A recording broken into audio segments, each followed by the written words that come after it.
Nous sommes en 1943. Un camion militaire allemand ralentit à l'entrée d'un village polonais enneigé. Le chauffeur coupe le moteur, descend, s'approche d'un panneau de bois planté au bord de la route et le lit. Il recule, remonte rapidement dans la cabine, fait demi-tour et repart à toute allure. Dans ce village, il y a des hommes que ce camion venait chercher. Ils sont là, derrière leurs fenêtres, et ils le regardent s'éloigner. Il ne reviendra pas, ni la semaine suivante, ni celle d'après. Mais pour comprendre pourquoi ce camion a fait demi-tour, il faut remonter loin en arrière, bien avant la guerre, bien avant les panneaux. 1913. Dans une Pologne qui n'existe pas encore, le pays étant partagé entre 3 empires depuis plus d'un siècle, naît un garçon nommé Eugeniusz Ułazowski. Il a 5 ans quand la Pologne renaît, en 1918. Toute son enfance a le goût de ce pays neuf. On reconstruit, on espère, on croit aux institutions qu'on vient d'inventer. Le garçon grandit, choisit la médecine, use les bancs de Varsovie pendant ses années d'études.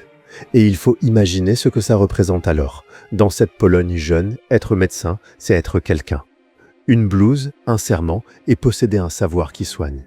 Eugeniusz a alors 26 ans, un diplôme tout frais et toutes les raisons d'être fier. Mais nous sommes en 1939. En septembre, l'Allemagne envahit la Pologne. En quelques semaines, le pays que sa génération avait vu naître est de nouveau rayé de la carte. Et cette fois, ce n'est pas seulement une occupation, c'est une entreprise de démolition. Les élites sont arrêtées, les universités fermées, les rafles, les trains, ces trains de l'horreur qui partent pleins et reviennent vides. Des mots nouveaux entrent dans la langue. Couvre-feu, laissez-passer, camp. C'est dans ce paysage-là que le jeune médecin fier de sa blouse devient autre chose. Un homme qui essaye, malgré tout, de soigner un pays en train de mourir. On le retrouve à Rozwadów, dans le sud-est. Médecin de campagne chargé du secours aux réfugiés. Il soigne tout ce qui se présente, avec presque rien. Des pansements, quelques flacons et une vieille bicyclette pour faire la tournée des villages. Un matin d'hiver, alors que le soleil n'est pas encore haut dans le ciel, il pédale entre 2 hameaux. Il double une colonne de soldats, tout en baissant les yeux. Ce genre de choses, ça s'apprend vite. Au carrefour, une affiche fraîchement collée. Il n'a pas besoin de s'arrêter pour la lire. Elles disent toutes la même chose, un interdit de plus. Et tout en bas, la même peine, toujours, la mort. Ça, c'est ses journées. Ses nuits, par contre, c'est autre chose. Un soir, une jeune fille s'approche de la palissade du ghetto de Rozwadów côté intérieur. Elle regarde autour d'elle, puis elle accroche un chiffon blanc entre 2 planches et elle disparaît, aussi rapidement et discrètement que possible. Elle vient de risquer sa vie pour un chiffon blanc. N'importe quelle patrouille passerait devant sans le voir. Mais ce chiffon est un message. Un message ne s'adressant qu'à un seul homme. Et cet homme, nous le connaissons. Il sait exactement ce que ça veut dire. Quelqu'un de l'autre côté a besoin d'aide. La nuit tombée, Eugeniusz traverse le jardin de sa maison collée à la frontière du ghetto, pose les mains sur la palissade et l'enjambe. Une trousse en bandoulière, pas de lampe pour ne pas attirer l'attention. Puis il fait ce qu'il sait le mieux faire. Il soigne. Une fièvre, un accouchement, une plaie qui s'infecte, et tout ça avant l'aube, afin de pouvoir faire le chemin en sens inverse, dans l'obscurité. Parce qu'ici, il faut mesurer ce que coûte ce trajet de quelques mètres. S'il est pris, il n'y aura pas de procès, il y aura une exécution. La sienne et probablement celle de sa famille. Eugeniusz le sait, mais il se bat quand même. Parce qu'autour de lui, il y a une chose contre laquelle sa trousse ne peut rien. Les camions. Qui, chaque semaine, entrent dans un village et repartent chargés d'hommes et de femmes qu'on emmène travailler en Allemagne. De force. Et pour beaucoup, c'est un aller simple. Il ne peut que les regarder passer. Et il sait qu'il ne peut strictement rien faire. Jusqu'à un soir de 1942. Ce soir-là, son ami Stanislav Matelewicz le fait asseoir sous la lampe. Matelewicz est médecin lui aussi, mais plutôt le genre de médecin qui passe ses soirées à bricoler des analyses de sang pendant que le monde brûle. Il pose un papier sur la table et il le pousse vers Eugeniusz, sans un mot. C'est un résultat de laboratoire, formel, tamponné, en règle, un vrai document allemand. Il indique que le patient a le typhus. Or, Matelewicz connaît ce patient-là. Il l'a examiné le matin même. L'homme n'a pas de fièvre, pas d'éruption cutanée, pas de douleur. Il n'est pas malade, il ne l'a jamais été. Alors comment un homme en parfaite santé peut-il porter, sur le papier d'un laboratoire allemand, une des maladies les plus redoutées de la guerre? La réponse est dans la façon dont on cherche le typhus. Le typhus exanthématique, la fièvre des poux, celle qui suit les guerres partout où les hommes s'entassent, sales et affamés, celle qui décime les tranchées, les prisons et les camps, est à cette époque la terreur des armées. Pour le dépister, on ne cherche pas le microbe lui-même, on cherche la trace qu'il laisse dans le sang, les anticorps fabriqués par le malade. Et le test utilisé repose sur une coïncidence de la nature. Ces anticorps-là réagissent aussi à une bactérie complètement différente, sans aucun lien avec la maladie et parfaitement inoffensive une fois qu'on l'a tuée. C'est cette bactérie morte que Matulevitch a injectée à son patient. Le corps de l'homme a réagi comme prévu. Il a fabriqué des anticorps contre le typhus, alors qu'il n'a pas été malade une seule minute. Mais dans le tube du laboratoire allemand, ces anticorps sont indiscernables de ceux du typhus. Les deux hommes se regardent. Ils viennent de comprendre la même chose au même instant. Et pourtant, aucun des deux n'ose le dire à voix haute. Pas encore. Parce que pour l'instant, ce qu'il y a sur cette table, ce n'est qu'une bizarrerie de laboratoire. Un faux malade. Et à quoi ça peut bien servir un faux malade? Pour le comprendre, il faut savoir une chose sur l'occupant. Une seule. Cette armée qui fait trembler l'Europe entière, qui a rayé la Pologne de la carte en quelques semaines, n'a peur de presque rien, ni des partisans dans les forêts, ni de l'hiver, mais il y a un mot qui la terrifie, un mot que ses officiers ont appris dans les récits de la guerre précédente, quand des armées entières, à l'Est, ont été dévorées non pas par les balles, mais par les poux. Le typhus. Ces deux médecins, en plein milieu d'une nuit de début d'hiver 1942, décident alors de se lancer dans un plan totalement délirant. Un plan tellement délirant que s'il fonctionne, il fera trembler l'un des empires les plus dangereux du siècle. Mais d'abord, il faut être sûr que ce plan fonctionne. Il leur faut un cobaye. Et ce cobaye, c'est un homme, assis dans la salle de consultation quelques jours plus tard, qui tord sa casquette entre ses mains. Un ouvrier en permission revenu d'Allemagne. Dans une semaine, il doit repartir là-bas. Il est venu demander au docteur s'il existe un moyen, n'importe lequel, de ne pas... Et effectivement, il en existe peut-être un, que personne n'a jamais testé. Eugeniusz lui dit ce qu'il peut, sans mentir sur le risque, lui-même ignore ce que l'occupant fera d'un cas isolé. L'ouvrier tend le bras, il est prêt à tout si ça lui permet de ne pas repartir là-bas. Une piqûre, quelques jours d'attente réglementaire. Puis le prélèvement part dans un laboratoire allemand, dans les formes, avec les papiers en règle, comme l'enverrait n'importe quel médecin consciencieux du Reich. Et maintenant, il faut attendre la réponse. Chaque matin, Eugeniusz guette le courrier en sachant qu'une seule paire d'yeux un peu trop attentive, là-bas, au laboratoire, et ce n'est pas une réprimande qui l'attend. La réponse arrive enfin. Positif. Le laboratoire allemand vient de certifier lui-même une maladie qui n'existe pas. Et quelque part dans un bureau, un fonctionnaire allemand raye un nom d'une liste. L'ouvrier ne repartira pas. Trop contagieux. Ça marche. Mais un cas isolé ne sauve qu'un homme. Pour arrêter les camions, tous les camions, il faudrait autre chose. Il faudrait une épidémie. Et une épidémie, ça ne se décrète pas, ça se vérifie. Le Reich a des cartes, des statistiques, des médecins contrôleurs.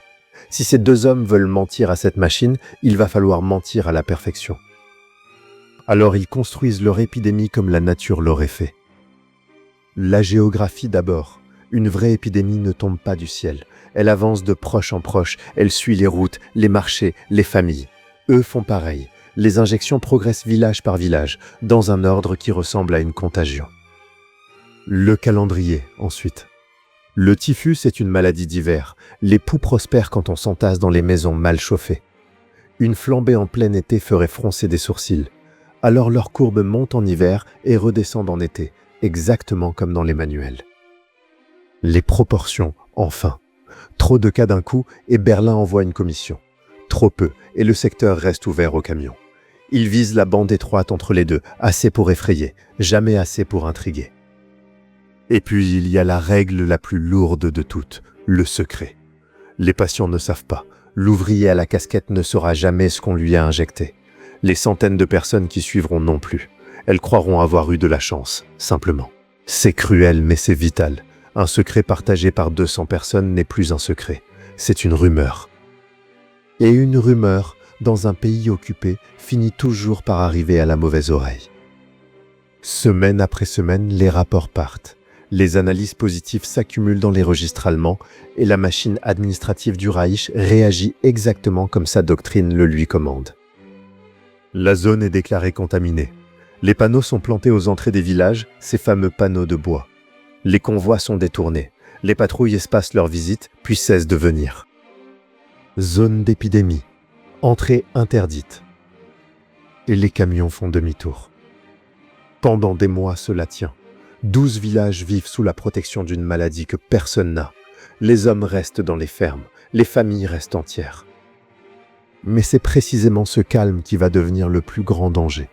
Parce qu'une épidémie de typhus qui dure et qui ne tue jamais personne, c'est une épidémie qui finit par intriguer quelqu'un, quelque part, dans un bureau. Un jour, le courrier apporte une nouvelle qui glace les deux médecins. Une commission médicale allemande annonce sa venue. Des médecins militaires, des officiers, des tubes à essai, ils viennent vérifier l'épidémie sur place. Il n'y a pas de malades, il n'y a pas de morts, il n'y a que des villageois en pleine santé, 2 médecins et des registres qui mentent à un empire depuis des mois. Impossible de fuir, ce serait avoué. Impossible de refuser, ce serait avoué aussi. Alors Eugeniusz fait la seule chose qui reste, il les accueille. Et il les accueille bien. Le jour venu, il y a de quoi boire, de quoi manger, des égards, du respect, et un médecin de campagne à l'air épuisé qui remercie ces messieurs d'avoir fait tout ce chemin, qui explique combien la situation est difficile, combien les malades sont contagieux, combien il faut du courage pour venir jusqu'ici. Eugeniusz sait que tout se joue là, dans les 10 minutes qui suivent. Les officiers supérieurs les plus âgés ne franchissent pas la porte des maisons. Ils restent dehors, près de la table, un verre à la main. Ce sont les jeunes médecins qu'on envoie à l'intérieur prélever, et ces jeunes-là n'ont qu'une envie, ressortir vite. On les conduit vers les patients les plus impressionnants du secteur. Des gens réellement mal en point, mais à cause d'autre chose. Des vieillards épuisés, des fiévreux, des malades chroniques que la guerre a rendus gris. Dans des pièces sombres, à la hâte, ils prélèvent, sans examiner, sans questionner, sans s'attarder. Et parmi ces flacons de sang qu'ils remportent, il y a ceux des patients injectés. Quelques jours plus tard, les résultats tombent et le rapport officiel est signé. L'épidémie est confirmée par le Reich lui-même. Personne n'a rien vu, parce que personne ne voulait rester assez longtemps pour voir. Alors le mensonge continue. 1 an, 2 ans, jusqu'à l'arrivée du front en 1944. Et il faut imaginer ce que ça veut dire, vivre ça au quotidien. Sourire aux patrouilles, rédiger des faux d'une main qui ne tremble pas, refaire des injections en sachant qu'un seul médecin allemand un peu curieux, un seul qui remarquerait qu'on ne meurt jamais dans cette région, suffirait à ce que tout se termine contre un mur. Il faut aussi vivre avec ce que cette arme ne peut pas faire. Parce qu'elle ne protège que ceux qu'un tampon administratif peut protéger. Elle détourne les camions de travailleurs. Mais elle n'arrête pas ce qui se passe de l'autre côté de la palissade, dans ce ghetto qu'Eugeniusz continue de soigner la nuit, chiffon blanc après chiffon blanc, et dont la population sera décimée. Cette épidémie n'a jamais été un bouclier pour tout le monde. Elle a été ce que 2 hommes pouvaient faire, avec ce qu'ils avaient là où ils étaient. Ce n'est pas une victoire, c'est une soustraction à la catastrophe. Quand la guerre s'achève, les 2 médecins ont survécu, la zone aussi. Les estimations les plus citées parlent d'environ 8000 personnes qui n'ont pas été déportées grâce à cette épidémie qui n'a jamais existé. On ne connaîtra jamais le chiffre exact, on ne compte pas facilement les gens à qui il n'est rien arrivé. Et puis, il se passe quelque chose d'inattendu. Eugeniusz et Stanislav se taisent. Pas quelques mois, des décennies. Dans la Pologne d'après-guerre, cette histoire est invivable. Comment prouver qu'on a falsifié des analyses pour la bonne cause ?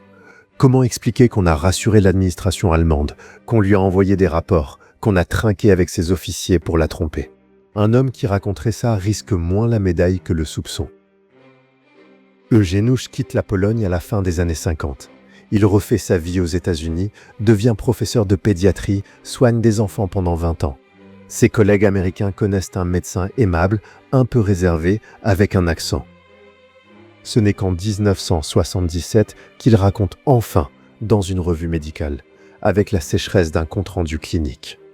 La méthode, les dosages, la logique de propagation, le document se lit comme un protocole. C'en est un, celui d'une épidémie fabriquée pour sauver une douzaine de villages. Le garçon de 1913 avait grandi en croyant que la médecine était un serment. La guerre lui a appris qu'elle pouvait aussi être une forteresse. Ces deux hommes n'ont pas fait sauter de train. Ils n'ont pas tiré un coup de feu. Ils ont pris ce que l'occupant avait de plus puissant, sa peur, ses règlements, sa confiance aveugle dans ses propres laboratoires, et ils l'ont retourné contre lui, sans qu'il s'en aperçoive jamais. Il y avait, à l'entrée de ces villages, un panneau de bois, avec quelques mots écrits dessus. Des mots qui étaient faux. Zone d'épidémie. Entrée interdite.